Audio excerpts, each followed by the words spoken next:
Hello, welcome to AWS Made Easy, Ask Us Anything, reInvent 2022 wrap up. It's basically it's done. We've made it to the end of reInvent. I can't believe it. I think the last 4 days have kind of come and gone so fast, and it still feels like it's been forever, yet wrapped up so quickly. There's been so much happening and so exciting. I think all of us are kind of running on fumes when it comes to energy. And I think yesterday, Jeff Barr was telling me the site at the airports, and I think I was recollecting that the site at the airport when everyone is leaving on Friday is literally everyone dozing on all the benches that are available at the airport. And I'm probably going to take a picture of that tomorrow as I head to the airport. But what a show that's been. It's been an amazing and incredible week over here so far. So can't wait to quickly recap what's happened. I feel like my queue of things to do has gone down, but my queue of things to think about has skyrocketed. So I mean, that's what reInvent is all about, isn't it? Yeah, okay. Absolutely. So, well, I guess the first thing was the keynote, today's keynote. That I think what was really neat about Werner Vogel's keynote is there's a lot of individual releases, but then it also gives you this chance to think about the bigger picture. Correct. And I think I've always talked about AWS being or needing to be opinionated. And I think of all the keynotes that I heard this time, I think Werner kind of nailed it completely. And here is my takeaway of all the keynotes and all of reInvent. And we're probably going to bring up something that Werner said during that process. So should we put that on the screen? Yeah. Let's do this. So my takeaway number one from day one was that we are in this era of economic uncertainty. Okay. And I think Werner's summary of all of that was really simple: evolve or die. Okay. So I think as people think about what they should do with their investments, I think Werner nailed it when he put up the slide that says evolve or die. And I think both Swami and Adam kind of soft pedaled around that whole opinion, but Werner was absolutely dead clear. So kudos to him. I love this slide, absolutely, and I completely agree with it. Evolution, I mean, you have to evolve, you have to innovate, you have to kind of work through this period of unpredictability. The second thing, I think, was nailed by Adam in his first keynote, where he said, if there's a place to innovate, it is the cloud. You cannot innovate in your on-premise systems or anywhere else. So innovation is going to happen in the cloud, and I think everyone is pretty much sold on that particular concept. Yeah, it's amazing all the conversations about people who there are still a lot of on-prem installations out there, but the end is near. Or just like evolve or die, right? This has got to be. Let's see. One of those the writing on the wall of an extinct species. Yeah, exactly. It's clear. This is where it's the writing on the wall. I completely agree. The third part of it actually came from Swami's keynote, and the takeaway from that is that data is really going to drive all the innovation. I mean, the amount of data that organizations have that are unleveraged at this point of a time is going to be key to driving a lot of the innovation. It is really hard to transform old existing applications and stuff like that. But data is one of those things where if you can take the data from your existing systems, move them to the cloud, do something innovative and exciting with it, it will help you innovate very quickly and stay ahead of the curve. So I think data, driving a lot of this innovation is the next big takeaway that and then you can see a lot of the announcements today about that with bringing third-party data sets into lake formation into S3, being able to join data sets from existing sources. That's as a former data scientist, that's really exciting things to be able to do. And like I said, the data has value, and it's just being able to join it with other data, being able to mine it. And now Amazon's giving you all the tools beginning to end to do this. Exactly. But to do that effectively, you need governance and a really good set of standards and best practices. And unfortunately, there had been gaps in this. And I think if I were to summarize what AWS did over the last year, it is to try and close a lot of those gaps and make sure that there is really solid governance in place so that companies feel very secure taking all of their data putting it in AWS, and then executing all of these innovation projects. So I think AWS has set up customers in a really nice manner with all of these new announcements around governance, around making sure that customers can do this very efficiently as well.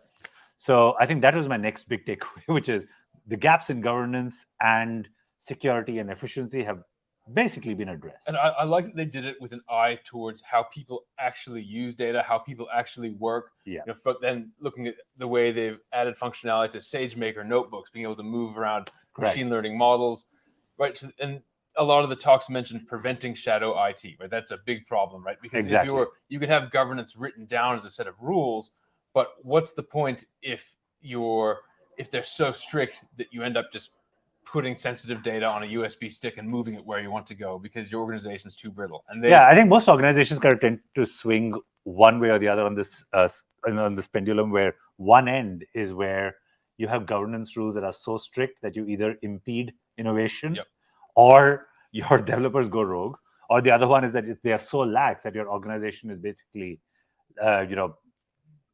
it's susceptible to all kinds of, data lasts forever, right? Eventually that will blow up. So exactly. Being able to have these policies and these technology in place where you can makes following governance the best path, making the path of least resistance the path that you want to take. So they've really, I think, nailed it on that one.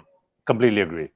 And then the last one is from Vernon's talk today, where he talked about event-driven architecture is really the way to do it. And the way I see it, the way he described it was actually really, really neat. He's basically saying that if you want to innovate, the event-driven architecture is your foundation. If you don't have event-driven architecture, it's very hard to do any of the other evolution or experimentation and stuff like that. Like if you build a monolith to an end state in mind, you literally don't know in this unpredictable times what you need in 3 months down the line or 4 months down the line or 6. So it's really important to make sure that you're building around an architecture that allows you to evolve rapidly and quickly, and you can build to what your customers require or build to the needs of your scenario. So event-driven architecture is kind of the foundation, but at the same time, he also gave us a vision for what is to come. He was talking about all the stuff around 3D and stuff like that. And of course, just a short while ago, he published the tech predictions for 2023 on his post. We will put that up screen as well. Here it comes. There you go. But I think that was really, really well balanced to make sure that customers understand that there's a clear guidance about what your architecture should be. Okay, so very opinionated in that, and kind of showing you how limitless it can be if you actually follow that basic architecture. It opens a lot of doors for you. It opens a lot of scope for innovation. And so this should be the guidance that I think customers out of reInvent should take away. And it's amazing that along with this guidance, there's all the building blocks that you could need. And thinking about things like event bridge pipes, right? We have more and more building blocks to actually realize this event-driven dream, right? Zooming all the way back to when SQS came out. So, oh, this is cool. Correct. But you still need to have an EC2 instance that's polling it. And now going all the way here, you can tie all these things together to make these incredible programs that are serverless, that are stateless, that can accomplish huge amounts without worrying about scaling, without worrying about static infrastructure. It's a really neat time to be developing things. Couldn't agree more. So very, very, I mean, we are going away out of reInvent extremely excited. And there's a lot to think about. There's a lot to architect around. And I'm sure we're going to see tons of new innovation coming out from this AWS ecosystem. So yeah, I'm feeling really kicked about it. This has been an incredible week. Oh, yeah, I think intellectually it's been a blast, and then socially meeting people, catching up with friends. It's amazing when you meet someone for the first time. Wow, it's just so that mental model in your head changes. You get so much extra details about who they are. So that's been a blast. Absolutely. So I absolutely have to recap the last few days, both from the CloudFix standpoint as well as just reInvent itself. And listen to that happiness. That's fantastic. So I'm going to start by saying, we've had such an incredible team over here, at the CloudFix booth and within the CloudFix, setup. They have gone all out. The customers have been incredible, coming in and looking at CloudFix. But most importantly, we've had so much fun meeting people in person. There have been so many amazing sessions. There have been so many amazing conversations, and some amazing parties as well. Absolutely. So yeah, we've had an absolute blast. If you can make it next year, please do. I think there's so much learning to happen, in person. This experience of these 4 days is really hard to replicate in any remote scenario. In general, I'm a big proponent of remote, but once in a while, you actually need this connect between the people. And an event like this is really awesome. Well, and having remote most of the time, so that when you meet, you can go all out and have a great time together. I think it makes those connections a lot stronger. It makes those connections a lot more awesome. It's been really fun from the content creation perspective. But all of our friends and colleagues, many of the guests that we've had on the show, they're also creating content. Exactly. So I want to come back and watch reInvent through their eyes, through Darko's eyes, through Brooke Jameson's eyes, through all the different people. Yeah, and John Meyer, and we've got the AWS Insiders stuff. You've got a lot of guests over there. Yeah, there's been so much happening. I completely agree. I think we have enough stuff to go do out of reInvent for the next 2 months at the very least. Yep, this is the reInvent post-processing time. Absolutely. Anyway, thank you so much for being with us through these 4 days. We will be back next week in our usual remote scenario, but looking forward to it. Thank you so much. It's been an absolute blast.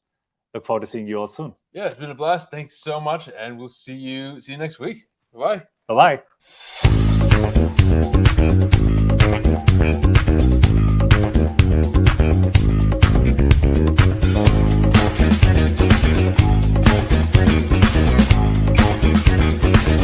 Is your AWS public cloud bill growing? While most solutions focus on visibility, CloudFix saves you 10 to 20% on your AWS bill by finding and implementing AWS recommended fixes that are 100% safe. There's zero downtime and zero degradation in performance. We've helped organizations save millions of dollars across tens of thousands of AWS instances. Interested in seeing how much money you can save? Visit cloudfix.com to schedule a free assessment and see your yearly savings.